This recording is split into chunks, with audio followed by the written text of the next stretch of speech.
Hey, it's Tucker Carlson. There's never been a candidate for president the media hated more than Robert F. Kennedy Jr. You thought that title belonged to Donald Trump. Of course it must, but go check the coverage.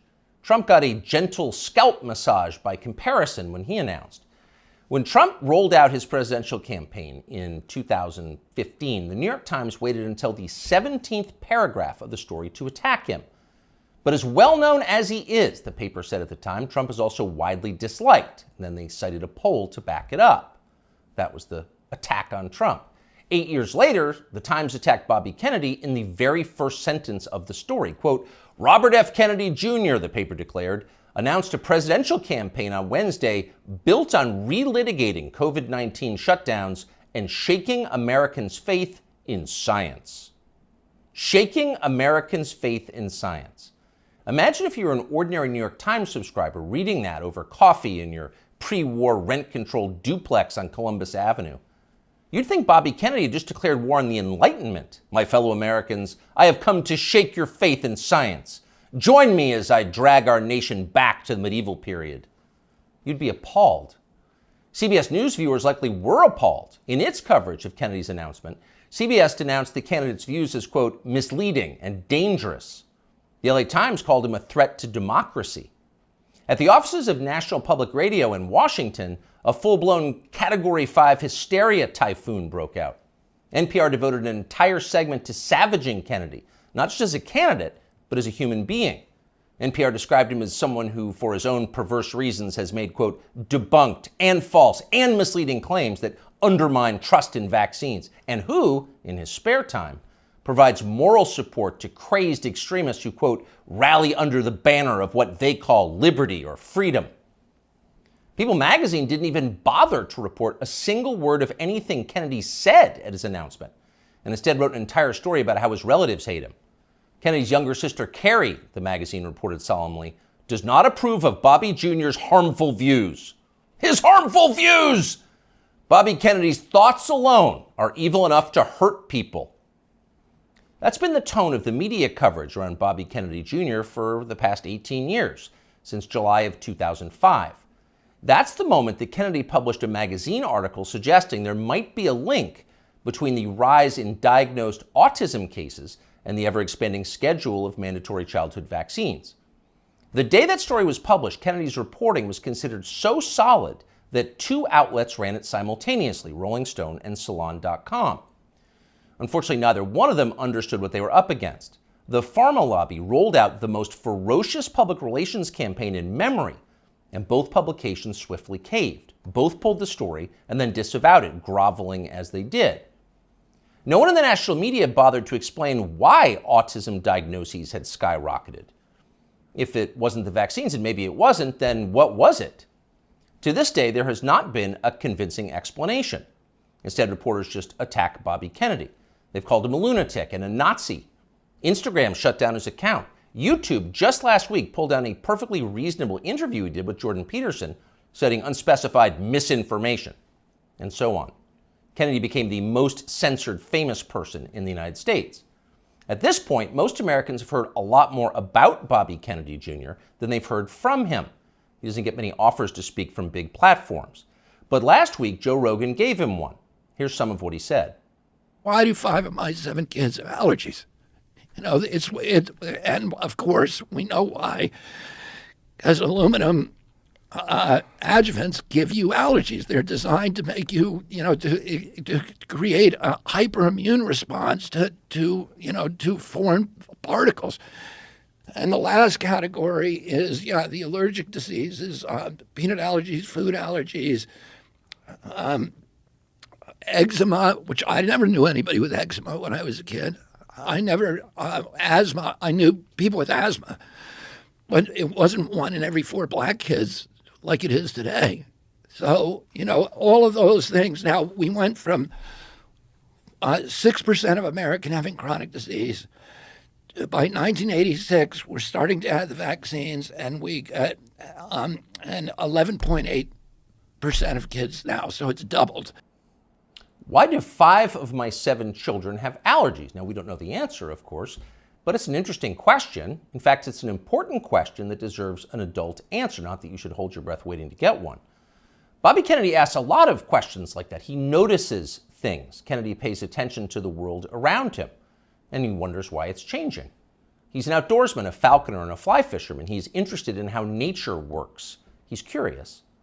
Not so long ago, these qualities were considered essential to the practice of science. All scientific discovery comes from observation, empiricism, patient watching.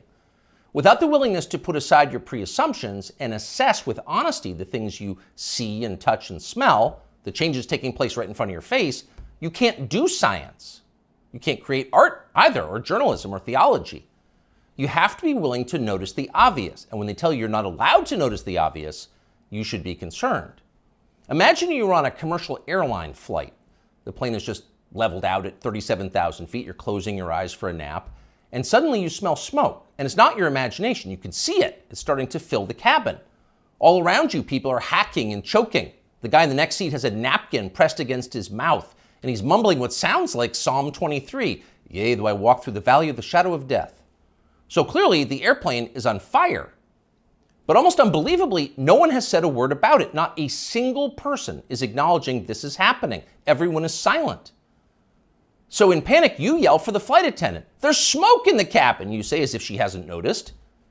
But she stares at you with hard eyes. "Shut up, racist," she replies. "That's a dangerous Russian conspiracy theory. Stop spreading misinformation or I'll call TSA and have you arrested when we land." That sounds like a fever dream, but it's also pretty close to the experience of living in the United States at the moment. All around you, things seem to be fraying and getting worse. Your gut tells you there's something very bad going on, and all the evidence suggests that there is. But the people in charge won't acknowledge that. "Everything's fine," they scream. "Stop noticing." But wait, I don't remember this many kids having allergies or asthma or eczema or autism, or for that matter, body dysmorphia. And why so many suicides? What's going on here? "Shut up, stop asking questions." That's their answer. But Bobby Kennedy won't stop asking, and that's why they hate him. As Kennedy spoke on the Rogan show, a reporter for Vice.com called Anna Merlin was watching. Merlin was so enraged by what she saw that she dashed off an article attacking Joe Rogan's employer for allowing the conversation to take place. "Spotify has stopped even sort of trying to stem Joe Rogan's vaccine misinformation," read the headline. The piece never even described much of what Bobby Kennedy had actually said.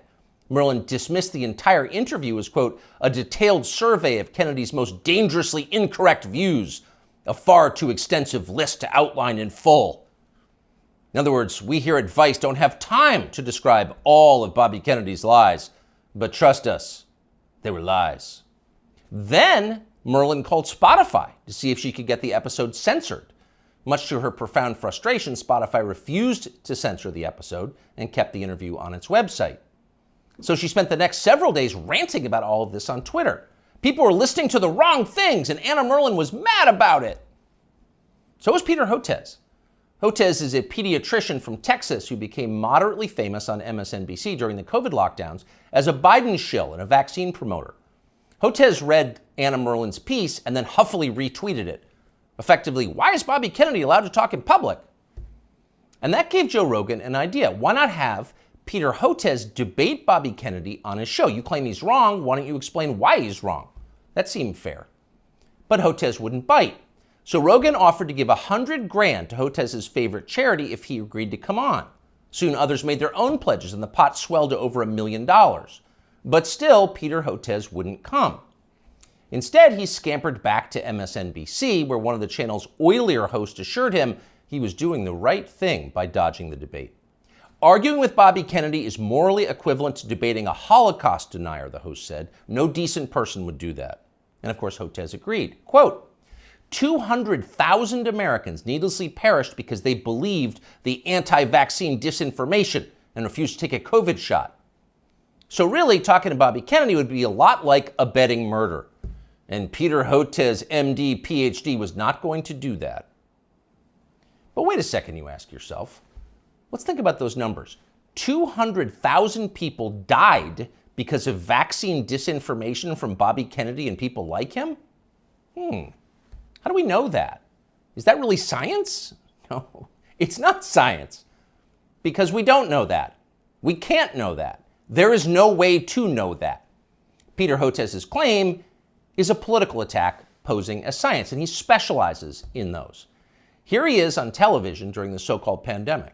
It's all about mask compliance. That's going to be absolutely critical, because if you don't have masks, remember, this virus aerosolizes. So even 6 feet is not enough. It can go 17, 18 feet, several meters. What we really have to do is have vaccine mandates in the schools. We should have a rule that anyone who walks into a school over the age of 12 has to be vaccinated. This is the nature of the anti-vaccine movement in this country. It's somehow married now to far right-wing extremism and white nationalist group. Anyone who's unvaccinated and has been lucky enough to escape COVID, your luck is about to run out. And I call it anti-science aggression coming from Senator Rand Paul, Senator Johnson, members of the House of Representatives, in addition to those two senators, are killers.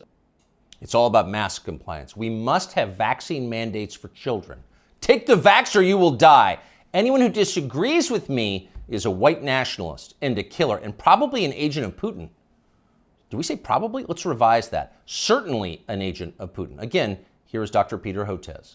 We're starting to see now those same anti-vaccine messages that's coming out of the U.S. And now we're finding it in Africa and Latin America. And remember, what the other reason we're seeing this is the Putin government has, this has been reported by U.S. and British intelligence, has been piling on with this whole systematic program of what's being called weaponized health communications, trying to destabilize democracies with anti-vaccine, anti-science messages and targeting.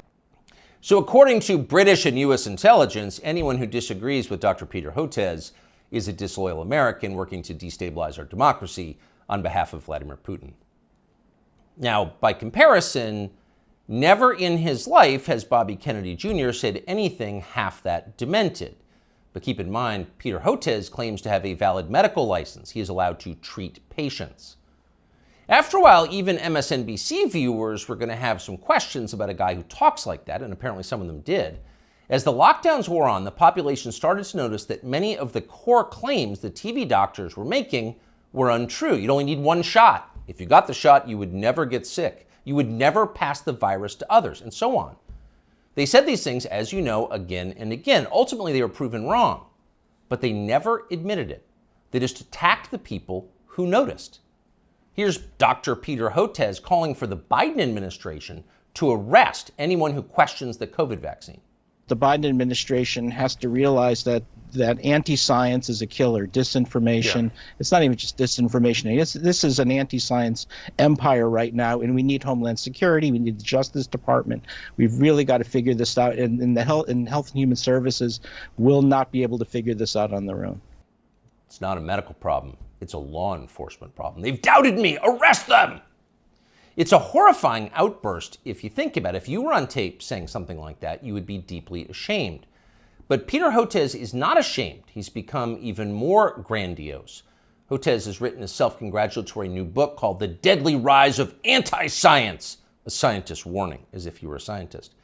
Here's how Hotez describes himself in the book's promotional literature. Quote, during the height of the COVID-19 pandemic, one renowned scientist in his famous bow tie, appearing daily on major news networks such as MSNBC, NPR, and BBC, and others, Dr. Peter J. Hotez often went without sleep, working around the clock to develop a nonprofit COVID-19 vaccine and to keep the public informed. During that time, he was one of the most trusted voices on the pandemic and was even nominated for a Nobel Peace Prize for his selfless work. He also became one of the main targets of anti-science rhetoric that gained traction through conservative news media. End quote, though we could go on.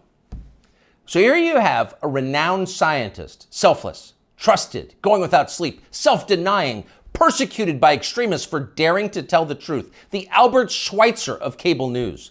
That's Dr. Peter J. Hotez. The fact that a partisan buffoon like Peter Hotez can describe himself this way with a straight face and the backing of a publisher makes you despair for the country's future. But don't despair. There is hope. Hotez will never debate Bobby Kennedy Jr., but it doesn't matter. Kennedy has already won. He's more honest than Dr. Peter Hotez, and that's obvious to anyone who's paying attention. A New Economist poll shows that Kennedy is more popular and far less hated than either major party frontrunner. After almost 20 years of being silenced, Bobby Kennedy Jr. is being heard. And why wouldn't he be? Kennedy's theories about vaccines may be right, they may be partially right, they could be even utterly wrong. No one's proved it either way. But what we can say with certainty is that America's medical establishment has beclowned itself for all time. Its official positions on vaccines, psychiatric drugs, puberty blockers, reassignment surgeries, a long list of other politically fashionable priorities have no connection whatsoever to legitimate science. It's all effectively witchcraft. At the annual meeting of the American Medical Association in Chicago last week, for example, delegates issued a statement attacking the body mass index as a tool of, quote, racist exclusion, which has caused historical harm. Next year, they will denounce thermometers and stethoscopes. They're insane. Compared to them, Bobby Kennedy is a mainstream figure. And people understand that. That's why he's winning. And you know he's winning by how his critics are doing. So just 4 years ago, Anna Merlan was regarded as an important expert on conspiracy theories and misinformation. She'd written a book on the topic. Here she is talking about it. I've always thought that in the case of conspiracy peddlers, it's not necessarily a super profitable enterprise to ask whether they really believe it or not, because I don't know what's in their hearts. I don't know what's in their minds. All I know is what they spend their time doing, which is promoting conspiracy theories. In the case of ordinary people, conspiracy consumers, and most Americans are, to some degree, consumers of conspiracy theories. All the studies that we have show that like 1 in 3 Americans believe in some conspiracy theory to some extent. For the people in the very sort of deep end of the conspiracy pool, people who are consuming a lot of conspiracy content, I think it's really important to look at the way it helps them make sense of the world and make sense of our political moment and make sense of a lot of times like what's happening in their own lives. All the studies that we have show that like 1 in 3 Americans believe in some conspiracy theory. Huh? You'll notice the upspeak, the rising inflection at the end of the sentence. That's a familiar tick in Brooklyn. It's designed to turn a declarative sentence into a question and thereby belittle the listener. Do you follow me? Is this too complicated for you? So the lady in the nose ring wants you to know she's smart, but she's not. When Merlan recorded that interview, Vice, where she now works, was valued at more than $5 billion. Genius investors like James Murdoch were showering the company with money.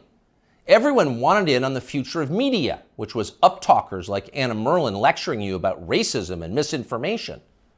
But that has changed. Last month, Vice filed for bankruptcy.